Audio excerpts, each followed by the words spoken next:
Ciao, sono il dottor Succi, sono uno psicologo e uno psicoterapeuta ed esperto in ipnosi clinica. In questo video ti volevo parlare brevemente del bruxismo, cioè vale a dire di quella patologia che fa digrignare i denti durante la notte. Ma più specificatamente volevo considerare con te il fattore della tensione ai muscoli del viso. Infatti chi soffre di bruxismo tende essenzialmente a contrarre tutta la zona del viso. È una cosa che spesso viene trascurata, anche perché tutte le tensioni che una persona ha durante il giorno le focalizza tutte quante al viso.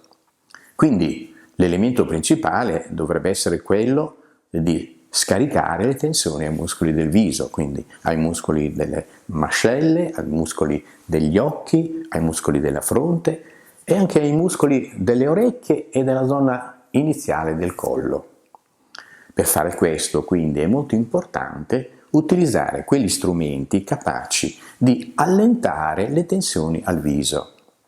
Questo naturalmente va a risolvere il sintomo, cioè vale a dire la contrazione della zona mandibolare, non va a ricercare la causa, ma le cause possono essere tante. Le principali naturalmente sono di carattere psicologico, come ad esempio appunto una rabbia inespressa, sentimenti di odio nei confronti di persone che non possono manifestarsi. Ecco, ebbene, tutte queste cose che creano questa tensione si collocano tutte quante nei muscoli del viso. Quindi un buon rilassamento del viso aiuterà a risolvere il sintomo, ma una volta risolto il sintomo anche la causa verrà a diminuire. Quindi tieni in mente bene questa cosa. Per risolvere il problema di bruxismo bisogna, sembra elementare, ma bisogna allentare le tensioni a tutto il viso. In questo modo, quando arriverà uno stress causato da tante situazioni che possono verificarsi durante la giornata, quello stress verrà distribuito a tutto il corpo, quindi avrà una minore influenza sul viso. Ho creato dei video che contengono degli esercizi facili da eseguire, ma efficaci.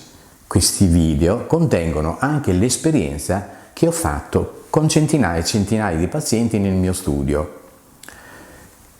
Servono naturalmente a scaricare le tensioni ai muscoli del viso, come ti dicevo. Ad esempio, se la mattina ti alzi con il viso contratto, puoi mettere in pratica quei semplici esercizi. Vedrai che otterrai quei risultati che ti aspetti.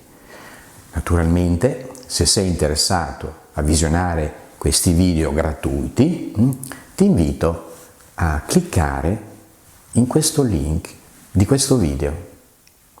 Ti ringrazio di avermi ascoltato. Ciao!